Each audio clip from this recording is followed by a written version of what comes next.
L'Éternel notre Dieu, il est bon, il est fidèle. Gloire à Dieu pour tous les rachetés du monde, rassemblés pour adorer le Seigneur ce matin. Rassemblés pour bénir le Dieu de grâce, que tout l'honneur et la magnificence reviennent à notre Père. Bienvenue dans notre partage quotidien, que le Seigneur vous bénisse. Bonjour bien-aimés, bonjour les familles de la terre, bonjour mon frère, bonjour ma soeur. Que mes salutations vous trouvent en parfait et bon état de santé. Que mes salutations vous trouvent dans la foi et dans la grâce abondante. Ce matin, nous allons parler de la part du Seigneur. Le thème de notre exhortation, stopper les malédictions en coupant les liens ancestraux. Lorsque nous lisons dans Exode 34, les versets 7, la Bible déclare: Il garde son amour, il pour Dieu, jusqu'à 1000 générations. Il pardonne la faute, la révolte et le péché, mais il ne traite pas le coupable en innocent. Et il punit la faute des pères sur les enfants et les petits-enfants jusqu'à la 3e et la 4e génération. Le monde spirituel bien-aimé est réel. Satan et ses démons existent. C'est une erreur de l'ignorer, de dire qu'ils n'existent pas, de dire que le monde maléfique est utopique. Le monde des esprits méchants est bien réel. Ils n'ont pas besoin de notre avis pour se manifester ou pour exister, parce qu'ils existent dès lors que le diable a été précipité dans les abîmes ou sur la terre avec ses démons, dans sa chute. Par contre, en prenant conscience du combat spirituel, nous pouvons les repousser loin de notre vie. Ils vont toujours exister, mais ils n'ont pas le droit d'exister dans notre vie. Plusieurs maux et souffrances sont causés par notre conduite, certes, mais aussi suite aux liens ancestraux, ceux que nos parents et arrière-grands-parents auraient commis, qui aujourd'hui suit son cours jusqu'à pourrir notre destinée. Nos ascendants ont fait des choses, des pactes que nous ne maîtrisons pas. Nous vivons ces malheurs parce que la parole de Dieu s'accomplit littéralement.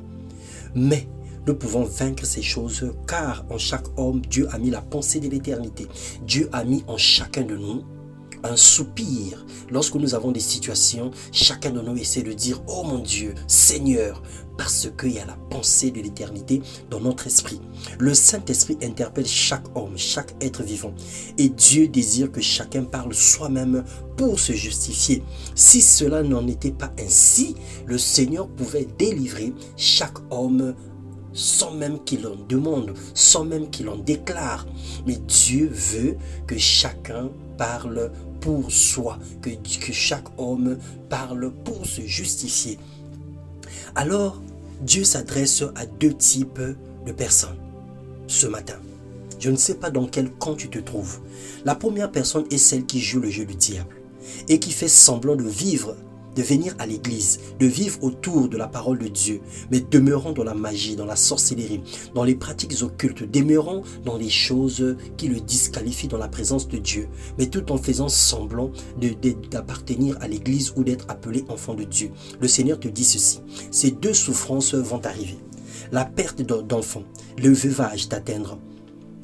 Et en un instant, en un seul jour, elles te frapperont de plein fouet, malgré tous tes rites de sorcellerie, malgré toute la puissance de tes pratiques magiques. Cela est écrit dans Ésaïe 47, le verset 1 au verset 14. Comme c'est surprenant que Dieu a un regard sur les malfaiteurs et il réserve un jugement pour eux. Et la deuxième personne à qui Dieu s'adresse, à ceux qui subissent ces malheurs, ceux qui sont victimes des actes en sorcellant et en voûtant, qui passent des sales nuits, font des cauchemars, attaqués spirituellement, des maris de nuit, des femmes de nuit, des fausses couches causées par des esprits impurs.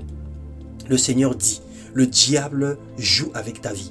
Tu peux changer ça si et seulement si tu laisses Jésus combattre pour toi et que tu refuses de faire des alliances avec le mal, que tu changes ta conduite et que tu fermes la porte à Satan.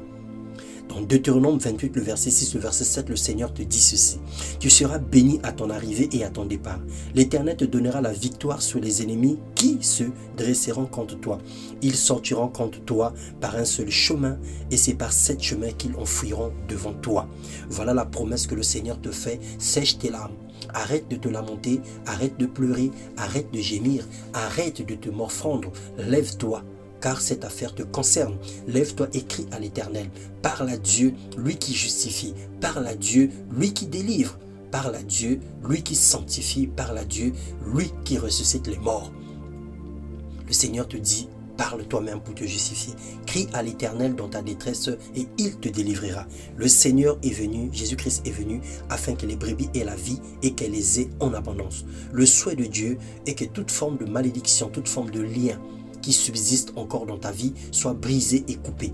Le Seigneur désire que tu ressuscites de tout ce qui est mort en toi.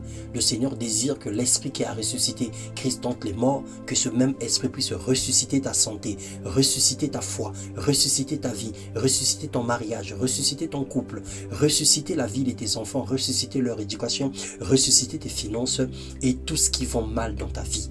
Que le Seigneur te bénisse et t'accorde la capacité, la force de venir dans sa présence pour pouvoir crier à lui sincèrement et de tout ton cœur jusqu'à ce que les murs de Jéricho tombent dans le nom puissant de Jésus. Sois béni. Amen.